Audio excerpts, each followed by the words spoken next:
Everyone, मैं doctor Saurabh Goyal, joint replacement surgeon eight epic hospital Ahmedabad. हमारे patient जब हमारे पास आते हैं तो उनकी कई सारी क्वेरीज होती हैं।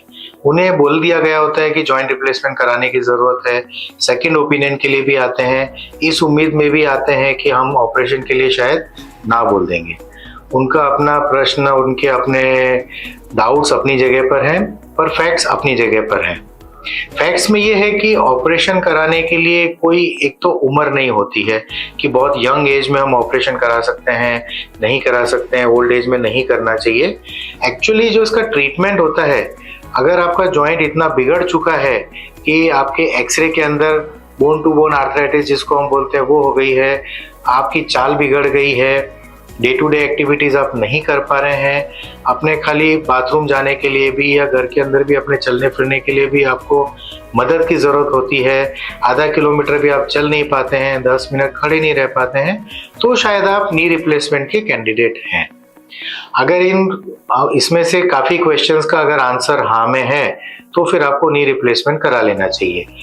फिर उम्र नहीं देखनी चाहिए कि मेरे को 50 साल की उम्र है या 40 साल की उम्र है या 80 साल है या 90 साल है, वो नहीं देखा जाता। यस, रिस्क स्ट्रेटिफिकेशन होता है, यंग एज में रिस्क कम होती है, ओल्ड एज में रिलेटिवली ज़्यादा होती है। पर इस प्रॉब्लम का, इस बीमारी का इलाज जब तकलीफ है तभी करना उचित रहता है, ताकि आप अपनी क्वालिटी ऑफ लाइफ को अच्छे से ले सकें, उसके एंजॉय कर सकें। फैमिली लाइफ, पर्सनल लाइफ, अपनी प्रोफेशनल लाइफ आप अपने अच्छे तरीके से निभा सकेंगे। तो इसमें एज का कोई फैक्टर नहीं होता है। कई सारे पेशेंट बोलते हैं कि साहब 40 साल है, अगर मैं बेडरिडन हो गया तो यस, आपको अगर आप नहीं कराएंगे तो हो सकता है कि आप बेडरिडन भी हो जाएं कुछ सालों में। तो उस समय ऑपरेशन कराएं या आज कराएं, ये अपने को ये देखना चाहिए कि हम कब अच्छा होना चाहते हैं। तो मेरे पेशेंट्स को मैं हमेशा ये चीज़ समझाता हूँ कि इसकी कोई उम्र नहीं होती है। अगर आपको जिस समय जिस वक्त परेशानी होती है उसका करा लेना चाहिए। आज की तारीख में विद बेटर मेडिकल फैसिलिटीज़ मेरे पास जो मैंने मैक्सिमम नी रिप्लेसमेंट किया हुआ है वो 95 ईयर्स के अंकल का किया हुआ है। उनको मैंने काफ़ी समझाया, मैंने कहा 95 में क्या ज़रूरत है अभी।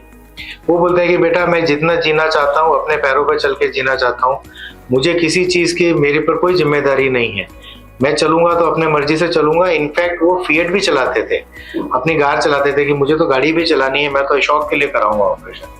And in fact he lived for another 6 years after the surgery. So क्या है कि इसमें ये नहीं होता है कि इस एज में होनी चाहिए, नंबर 1। नंबर 2, कुछ पेशेंट्स को होता है कि ज़्यादा वजन होने पे ऑपरेशन नहीं हो सकता। ये भी एक मिथ्या है, एक मिसकंसेप्शन है, लोगों को क्लैरिटी नहीं होती है। वो कहते हैं हम थोड़ा वजन घटा के आएंगे। नो डाउट आपका वजन कम रहेगा तो ऑपरेशन के बाद आपकी रिकवरी बहुत अच्छी रहेगी, उसमें कोई डाउट नहीं है।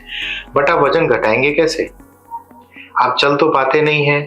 खाना पीने में लोग बोलते हैं कि मैं खाली हवा सूंघता हूँ, वो भी जम जाती है मेरे अंदर जाके। तो अगर आप चलेंगे तो वजन ऑटोमेटिकली कम होगा।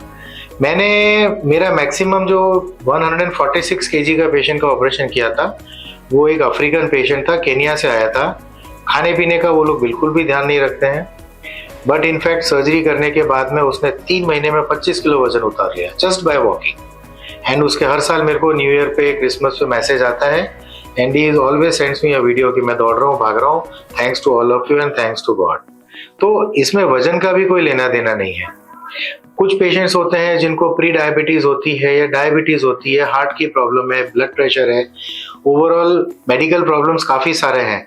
तो वो भी जब एक बार चलने लग जाते हैं तो उसका कंट्रोल बहुत अच्छे तरीके से होता है। कुछ पेशेंट्स होते हैं जिनको 100 यूनिट्स इंसुलिन भी चलती है, तो उनकी लगभग नहीं के बराबर इंसुलिन हो जाती है जब वो 5 किलोमीटर चलने लग जाते हैं। तो जो नी रिप्लेसमेंट सर्जरी है वो it's all about walking, doing your activities you love, doing your activities जो आपकी जिम्मेदारियां हैं वो सब करने के लिए है, बैठे रहने के लिए नहीं है। कुछ पेशेंट्स बोलते हैं कि जमीन पे नहीं बैठ सकते इसलिए नहीं कराएंगे ऑपरेशन, बट नी रिप्लेसमेंट के बाद में आप डेफिनेटली जमीन पे बैठ सकते हैं। हाँ, हम लोग मना इसके लिए करते हैं कि आप डेली मत बैठिए, पूरा समय आप नीचे जमीन पर मत बैठिए, वंस इन अ व्हाइल जब आपको जरूरत पड़े तब आप बैठिए। क्योंकि जब आप जमीन पे बैठ के खड़े होते हैं तब न सिर्फ आपके घुटनों पर, आपकी कमर पे और कंधे पे भी भयंकर लोड आता है। घुटने तो शायद नहीं बिगड़ेंगे पर आपकी कमर और कंधों को नुकसान हो सकता है। इसलिए हम पेशेंट्स को एनकरेज करते हैं कि भाई आप बैठो, बट जरूरत पड़ने पे या और कोई चारा नहीं है तो बैठिए।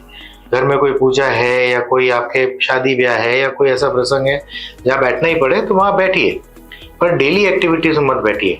हाँ, आप ऊपर बैठ के पलंग पे, सोफे पे, चौकी पे आप ऊपर बैठ के आलती पालती लगा सकते हैं, उसमें ना नहीं है।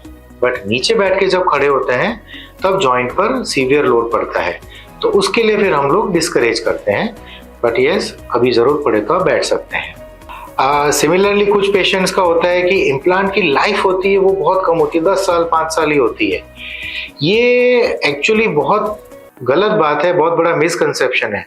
आज की तारीख में हमारे जो सर्वाइवरशिप जिसको हम बोलते हैं वो इतनी अच्छी है कि अगर आज हम 100 पेशेंट्स को ऑपरेट करें और 20 साल बाद बुलाएं तो मोर देन 90% सर्वाइवरशिप है।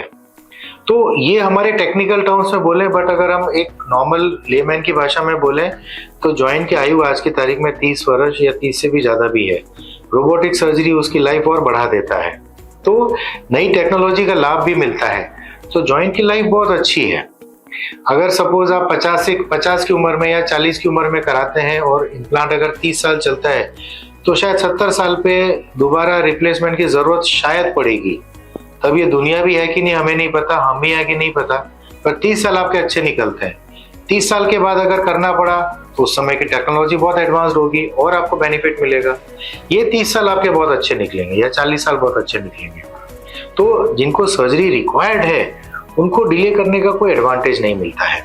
दूसरा एक रहता है कि जो पेशेंट्स चलते नहीं हैं या कम चल पाते हैं और मेडिकल इश्यूज होते हैं, उन्हें ऐसा लगता है कि ये ऑपरेशन बहुत रिस्की प्रोसीजर है। No doubt, knee replacement is a major surgery और उसे मेजर सर्जरी की तरह ही ट्रीट करना चाहिए।